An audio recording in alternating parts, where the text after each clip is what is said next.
What's up, gamers? It's Zoom Beanie back again, and before we get started, subscriber graphic over this way. You guys know what to do by this point.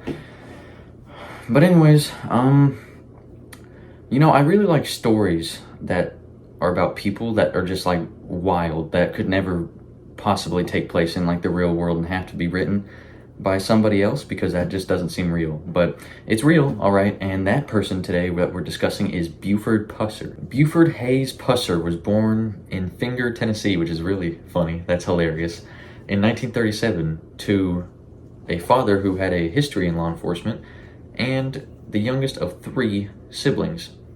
During his childhood, he was a very timid child, apparently, due to accounts from his parents, and that he was, being the youngest, he was rather timid, always clung to his mom's side.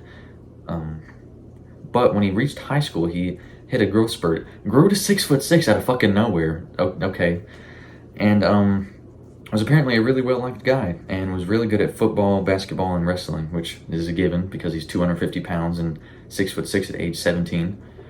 But after high school, he would enroll in the Marines, which he would be honorably discharged from after, I think that's the right term, after suffering several asthma attacks and, being sent home to Tennessee, which obviously upset him greatly. And after getting his discharge, he went across the state border to Mississippi, to this place called the Plantation Club. Now, the Plantation Club is a place that Buford had been before, with a couple of friends. And what he witnessed there was a murder, just straight up murder, when a woman took a hammer to a guy's head, just killed him right in front of their eyes. And then when the deputy rolled up, he was like, "What happened?" And the lady was like, "Oh, he had a heart attack." And then they all laughed about it. And that obviously disturbed Pusser, like any normal human being, after seeing someone's life being taken away and then 2 people laughing about it. And so this, kind of gave him a little seed of thought to, try to do something about this, because obviously that's not a normal thing that happens. But this specific time that he went to the Plantation Club after, just kind of losing his career up until this point, he went to the back to play craps, to gamble, pretty much. And he was winning. He was doing real good. It's freaking sunlight. But he was doing really good. He earned a lot of money. But that's not how the other guys saw it that way, because the Plantation Club was owned by the Dixie Mafia. And that's obviously not a great place to go because, mob stuff. But yeah, they didn't take too kindly to him winning, and so they proceeded to beat the shit out of him, throw him out, and rob him of everything that he had. Just kind of a given for criminals. But yeah, afterwards, Pusser got up, took his ass to the, hospital, and it took 192 stitches to completely fix him up. Lacerations all over the face, all over his body. And afterwards, he promised to himself that whenever he came back to Tennessee, because he was going to be leaving soon, he would dedicate himself to law enforcement. Now, after this, kind of in spite of what I said, he became a mortician and then went to school in Chicago to be a mortician. He eventually found work in a paper mill and also did pro wrestling on the side, where he got the name Buford the Bull, which is a fitting name because not only is he massive, Buford also is like a livestock name. When have you ever met anybody named Buford before? It reminds me of like a bull or something. Oh, there's good old Buford over there. Done impaled me last week. That's what I imagine when I hear the name Buford. But anyways, afterwards, during one of his wrestling matches, he would meet with a lady named Pauline, in which they would get married in 1959. And then after this, he moved back to Tennessee to start a lumber company with his father, if I'm remember correctly. The problem with this story is that, since he's such a publicized guy, there's a lot of misinformation. So I've been doing my best to, pick out what is true or not, but I just wrote that in there. But after this, he decided to run for sheriff of McNairy County, where Adamsville was, where he lived at the time. So after that whole, being a mortician, working in a paper mill, pro wrestling in Chicago, he married his wife in 1959. And during this, in 1960, still living in Chicago, by the way, he would be approached by 2 guys who had a warrant for his arrest down in Mississippi. And this would be because the guy who owned the plantation club got his ass beat and then said that Buford Pusser and some of his friends did it. But when he came back down to Tennessee, he was prosecuted for it and found not guilty because he had a good alibi that he was working that day that he got his ass beat. And then he moved back to Tennessee after, kind of being in the area with his wife and newborn child, where he would run for sheriff in 1964. And after the previous one died in an automobile accident, which is suspected, kind of, not really, to be involved with the mob because, law enforcement doesn't really have a good relationship with them. He was elected sheriff, kind of by default because there was no one else to run against him.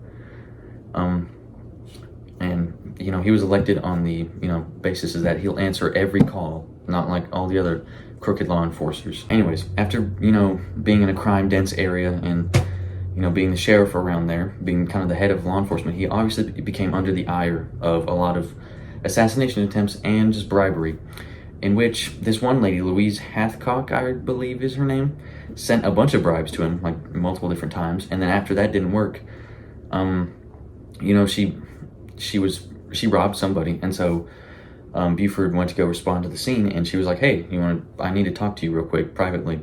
And then she just whipped out a gun and tried to shoot him, but she was like ass drunk and she got shot herself. So yeah, not really a good look for you, Louise Hathcock.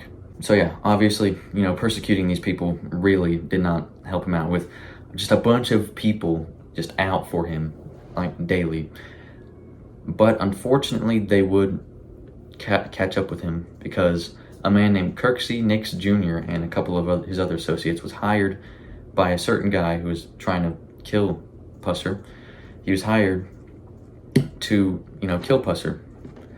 And him and his little buddies hid out at a church when Pusser and his wife, who were responding to a call, and his wife didn't really want to stay home due to the, amount of threats they've been getting. They sped past, and then they immediately went into full gear, drove right against him, right after them, with their lights off, because, it was like 5 a.m. in the morning. The sun hadn't risen yet. And so while they were following them, catching up speed, they turned on their lights immediately.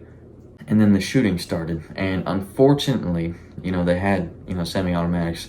Unfortunately, Pauline Pusser, his wife, was killed and during the shootout. And then once Buford thought he had lost them, he pulled over, which the attackers then came by again and shot Pusser's jaw off, which is terrible, and left him for dead pretty much. And then Buford, like a miracle, picked up the radio and, tried his best to get people to respond, and they did. And unfortunately, nothing changed with his wife. She was passed away by this point, and Buford had to spend 18 days in the hospital, which he missed his own wife's funeral, which is awful. And it took multiple facial reconstruction surgeries to get him to looking back like how he did, because he got shot 3 times in the face, I believe, is the accurate number. Also, fun fact, Elvis Presley funded his whole medical bill, so that's a cool little fact I learned while researching this. These stories that I told you about Buford Pusser's adventures in law enforcement have only been a few, like the major ones in a 8 years of law enforcement history. But let's talk about how this man became so, well known. So in 1973, after his whole career of being a constable and sheriff had ended, they made a movie called Walking Tall about Buford and his little adventures, which was dramatized, obviously, because it's a movie, And this garnered him a good bit of national-wide fame and a shit ton of money, obviously. Now, obviously, this spawned a lot more media than just the movie. It spawned 2 sequels to Walking Tall, a TV movie about Walking Tall, a TV show about Walking Tall, a remake of the movie, 2 more sequels of that remake, 4 songs that was listed in the Wikipedia article, 1 by him, I'm pretty sure, Wild, and probably more songs. Countless stand-up sets mentioning him, mentions in popular culture everywhere. Literally everything under the sun you could imagine, it probably featured Buford Pusser, mentioned him in some way, shape, or form. A very popular man at this point, if I'm being honest. Also, in another connection with some popular singers, apparently he met Jimmy Buffett when Jimmy Buffett, was drunk and lost his car. He tried to stand on Buford's Cadillac, and Buford did not take too kindly to that. And apparently left a massive bald spot that took 3 weeks to grow back in Jimmy's hair, so that's kind of funny. But anyways, let's get back to the man's personal life. So, in 1970, he was ineligible to run for sheriff again of McNairy County due to term limits at the time. And so he ran for constable of whatever city was in Adamsville. That's it, yeah. He ran for constable of Adamsville and served from 1970 to 1972. And then 1972, he tried to run for sheriff again, which he was defeated because of the controversy surrounding his badass movie. Which, me personally, I think they were just mad they didn't get a movie. But anyways, after leaving behind his career in law enforcement and just dicking around, I guess, for the next 2 years, on August 12th, 1974, he would be driving home from the McNairy County Fair with his daughter trailing behind him when he was speeding like apparently how he usually did and crashed into an embankment on the side of the road, which injured him severely. Now, and then this was a bad car accident, just to remind you, this wasn't no fender bender. He was ejected out of the car through the windshield and was lying on the ground when his daughter found him. And his last words were calling out her name, and then he passed away on the scene. Now, the state trooper who responded to the accident attributed the accident to drunk driving, which maybe happened. I mean, I don't know. There isn't really any solid proof to show that, Buford Pusser was an extreme drinker on the road, but I mean, it was common, I guess, back in the day, because, there weren't very many drunk driving laws. Whenever they did introduce drunk driving laws, they said that it was communism, so, and also seatbelts weren't a big thing, so hell, maybe the man wasn't sabotaged, but me personally, I think he kind of was. Maybe they fucked with his steering wheel or his brakes or something like that. But there is the other hand that he was just distracted and, died, unfortunately. But, I mean, the guy died rather young. He died at 36, so, I mean, I don't know. Maybe it's just a bad coincidence, or maybe something was really happening there. But regardless, the man was gone, and he left only behind his daughter and his legacy. So, in conclusion, Buford Pusser, badass guy, real cool. One-man crusade against a criminal organization, only stuff seen in movies. But boom, guess what? Boom, shakalaka, guess what? It was real, guys. But anyways, yeah, I hope you enjoyed this short little video.